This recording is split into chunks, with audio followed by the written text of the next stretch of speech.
Before seeing very interesting hearing Dr. Mizrahi about Israel nations that dwells alone, Balak numbers, very famous prophecy of the Balaam wanted to curse Israel, but in the end he was blessing them.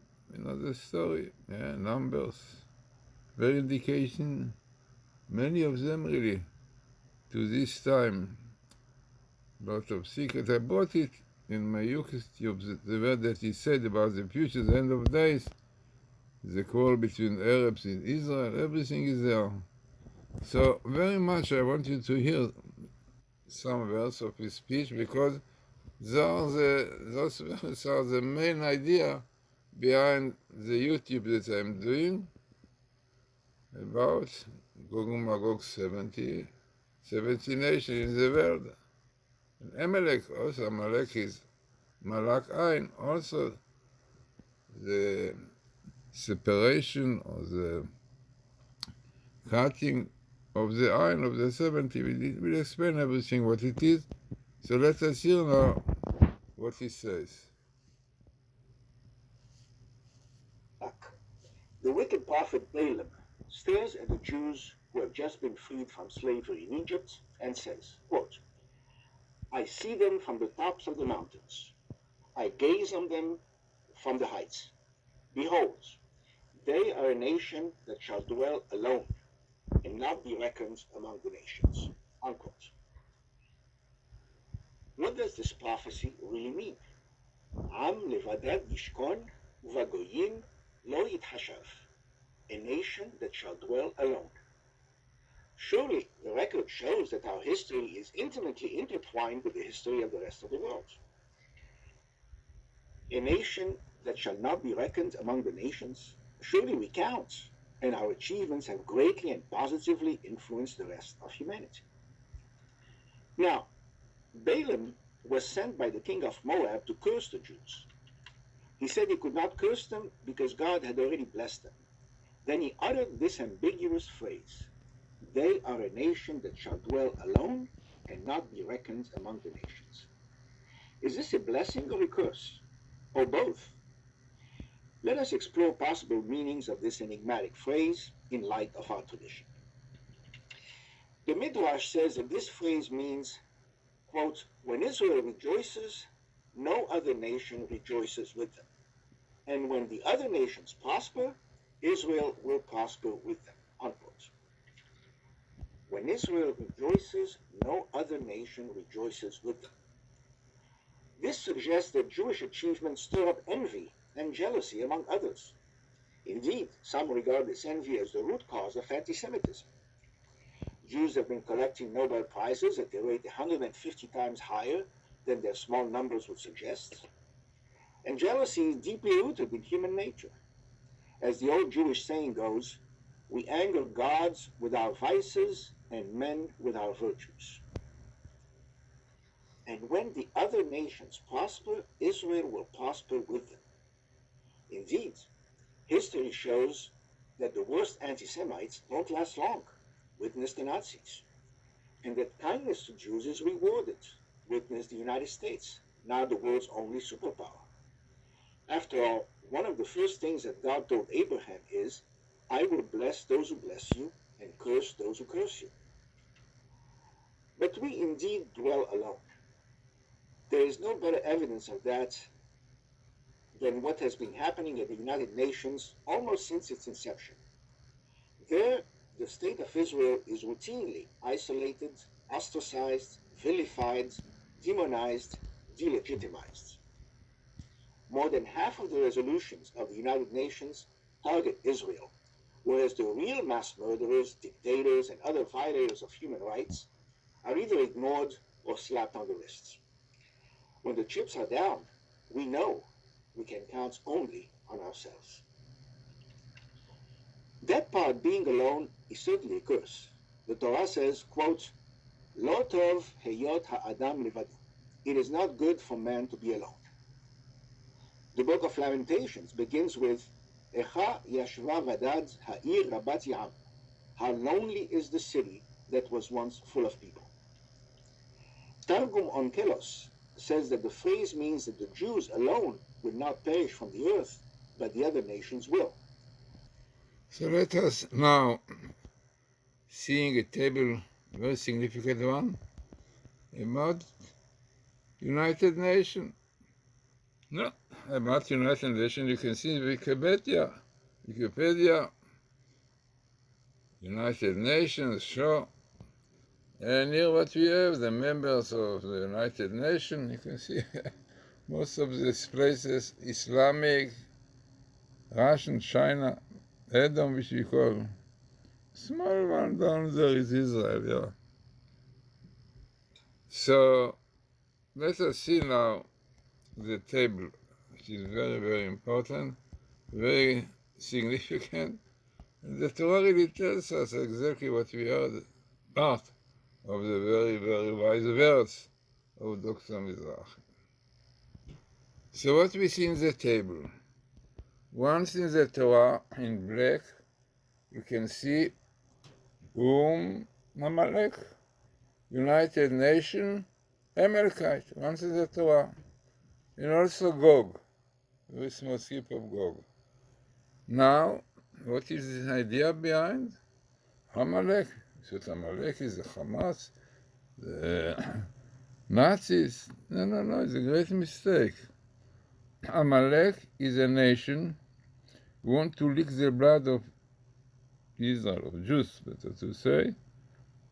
Blood represents a spirituality, As we say, Adam wa Nefesh. And it means those forces which are against Israel, are Amalekite. In fact, there are Jews also, Jews who are against the Torah, against the Sabbath, against the basis of Judaism. Also, according to the Kabbalah, the Zohar called Amalek Erev Rav, So Amalek basically represents physical and spiritual opposition or enemies to Israel. Very, very interesting is that Gog and Magog, which come to the numerical value 17, according to the Medrash, it is against the 50 nations of the world. How many more? Almost 200 are in the United Nations. But basically, they come from 70 nations. 70 nations mentioned in the book of Genesis in portion Noach, and those developed into many, Basically, our rabbis tell us, in fact, there is a portion of the Torah that we read on Sukkot. So in Sukkot, we read a portion of the Torah which says that, this what was sacrificed, offered, in Sukkot, 70 bullocks. In Hebrew, it calls Shivim Parim, like Parim powers. 70. And with those 70 bullocks, they were also sacrificed a goat and a she-goat. Seir Izim in Hebrew and Izim, So the Vilna Gaon says, and based on the Kabbalah, that the 70 bullocks represent the 70 nations. And Israel really gives sacrifice for those nations, brings sacrifice.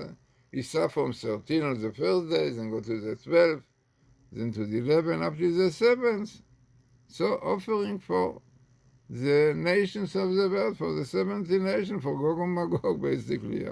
Amazing. Then, says the Vilna Gaon, what is the goat and the she-goat which are brought? So he said the goat represent Edom, who are basic Christianity, whatever it is, but the main force of the half of the nations, and the she-goat represents the Islam. It means the Ishmael, who are also a lot of nations, Islam behind. Amazing. So Gog and Magog are 70 nations, basically, and one should know that when you speak about the war of Gog and Magog, is written in the book, doesn't have to be physically with weapons, what we have today. It starts with ideology, belief, faith, yeah.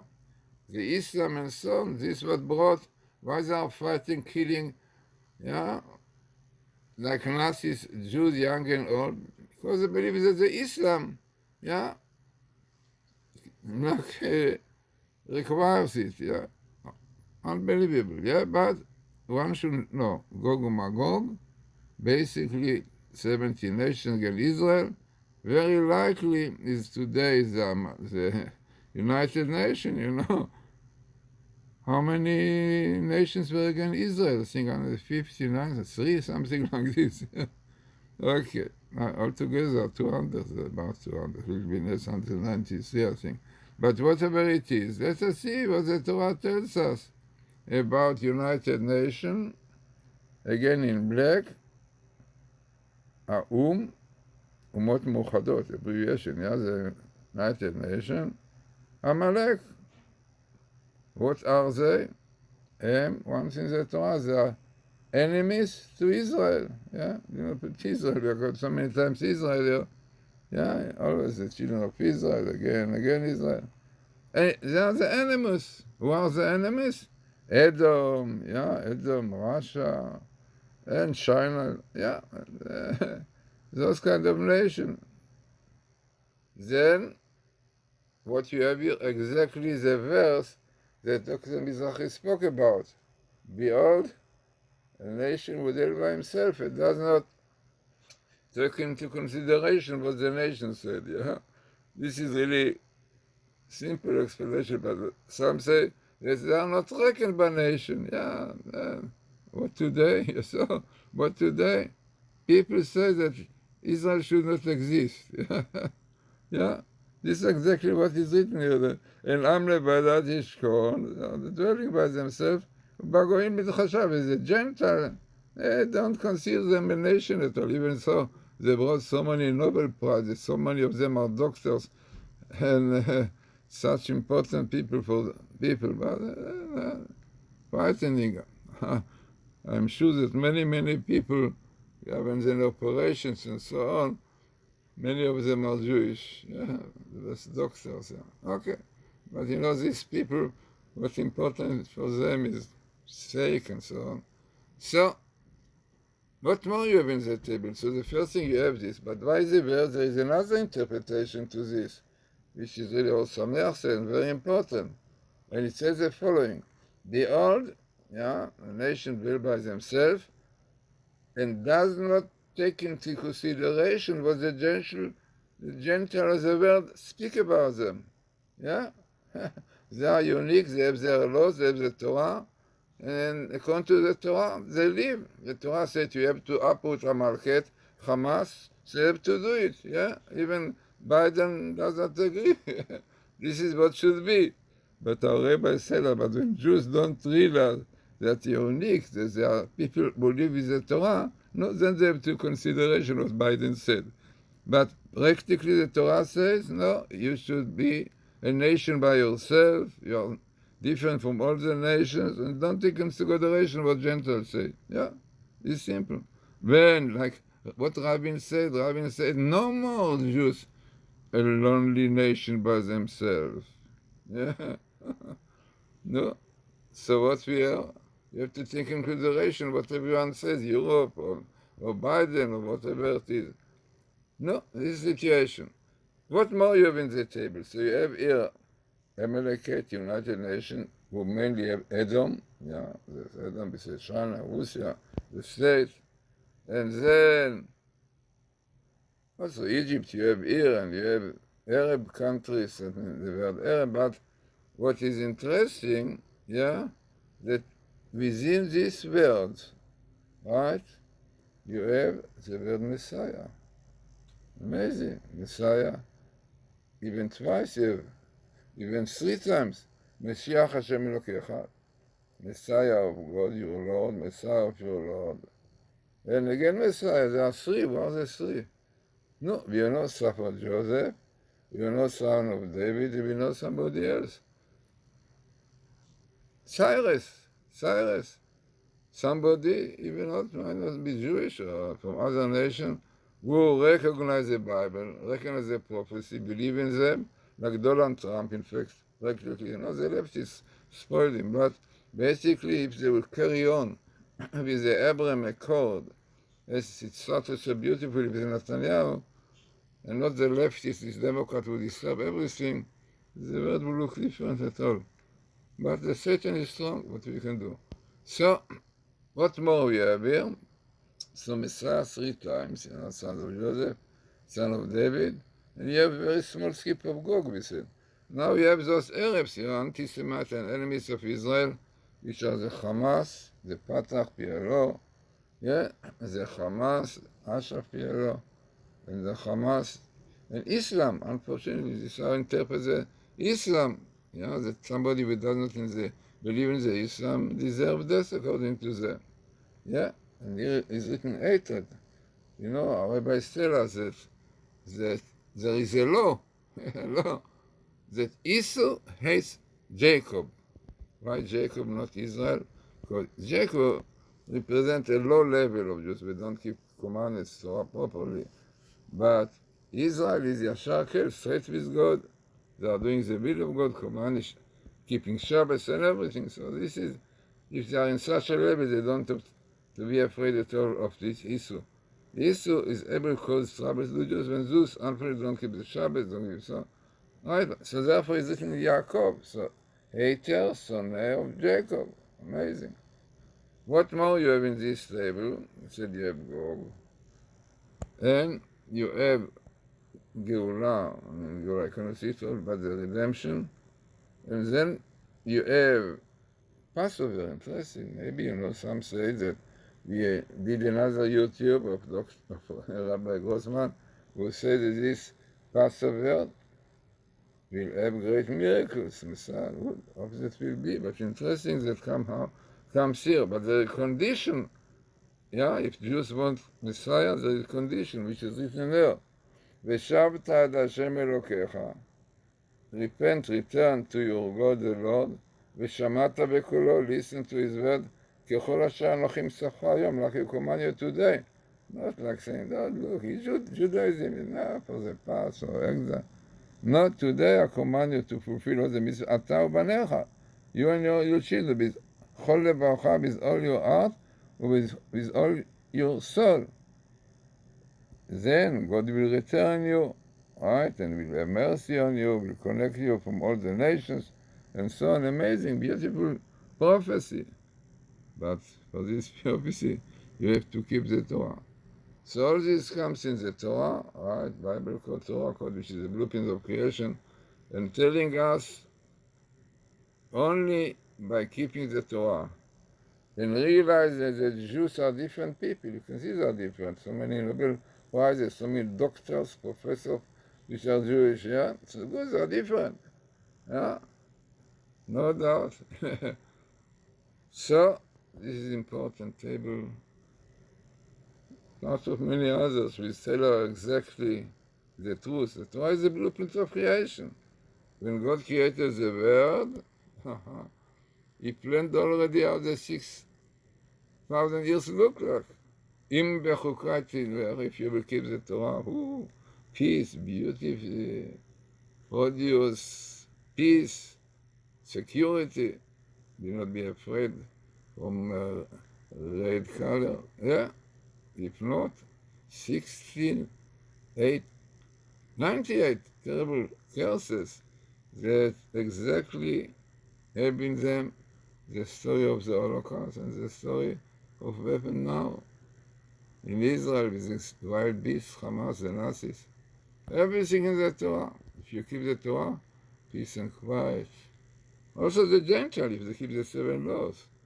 But if they don't keep, like they don't keep the abortion, taking souls, made God very angry. This was a flood came.